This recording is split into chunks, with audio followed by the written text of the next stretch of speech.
So in today's video, I would like to share some of the tips and tricks that I use to deal with sentimental items. So the first step is that I'm going to reevaluate everything, and that means that it's important to be selective and also with the memories that I want to keep. Because after all, memories are still taking up space and time in our heads, and not everything belongs there.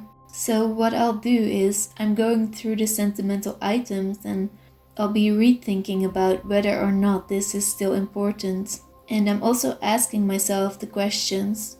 If I would only want to have a couple of memories that are truly important, which one would I choose? It's important for me that I rather have a few good memories than a bunch of memories that are maybe not that important.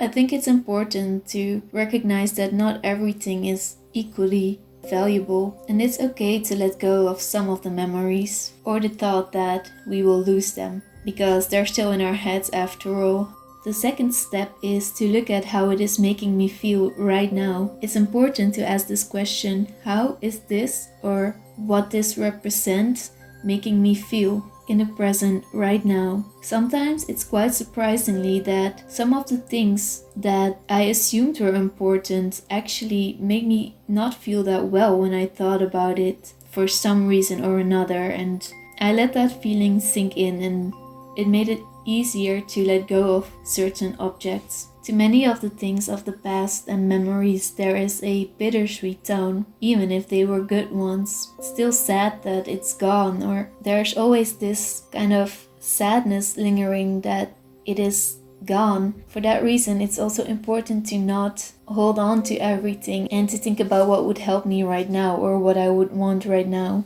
Being aware of this bittersweet feeling and recognizing some of the things that have it a bit more than others makes it easier to let go of some of the memories or the object that we connect to it.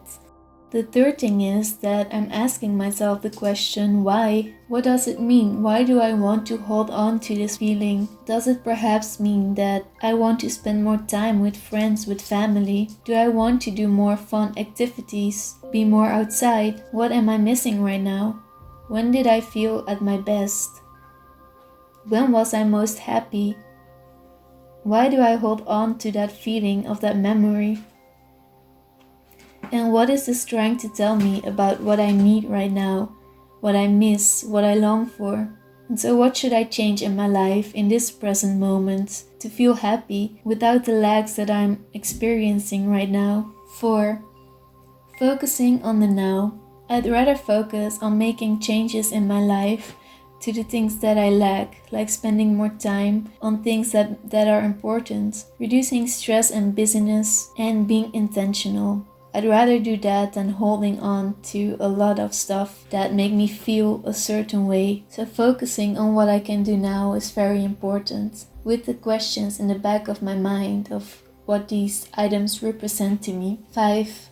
Taking pictures. If it's difficult to let go of something, pictures are still a copy of the thing. Of course, pictures are not the same as the actual object, but at least I still have something to hold on to whenever I feel the urge to look at this object or to feel the feeling of that memory, and this makes it less scary to let go of something. 6.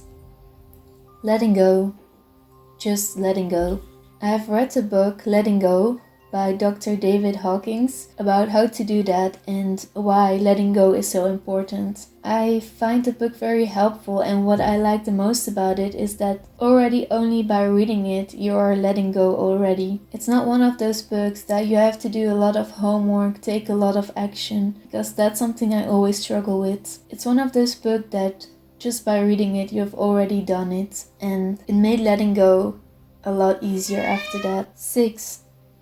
Keep what is truly important.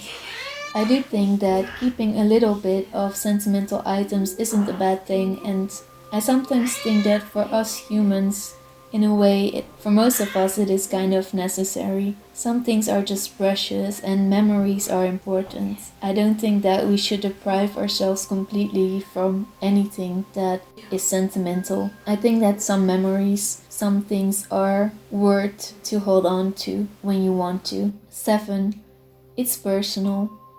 This is a very personal journey, and it's important that I trust my intuition and that I'm listening to my feelings. It will be different for everyone, and there is no guarantee that certain methods or approaches will work the same for everyone. It's personal. It's important to do what feels good and the way you want it, even if it is a very different method or one that you make up for yourself. 8. Taking time. I feel with decluttering in most other aspects, it's easy to find something that is similar to what you have let go of if you truly wish to have something back. So I find decluttering stuff and even papers and everything, I don't find that difficult because you can always find something similar if you really want it back. With sentimental items, it's different, of course. So I think taking it slow and really thinking about it is important in this case, because with some of these things you don't get it back. Still, some things actually you can get back, like school book, pictures, everything you can. If you really want them back, you can find someone that was in your class and you can ask them if they still have the pictures. But some other things are not replaceable. Taking time and being intentional with it is very important. I hope that my process helped you in some form of way, and thank you so much for watching. I really appreciate it, and I hope to see you next time.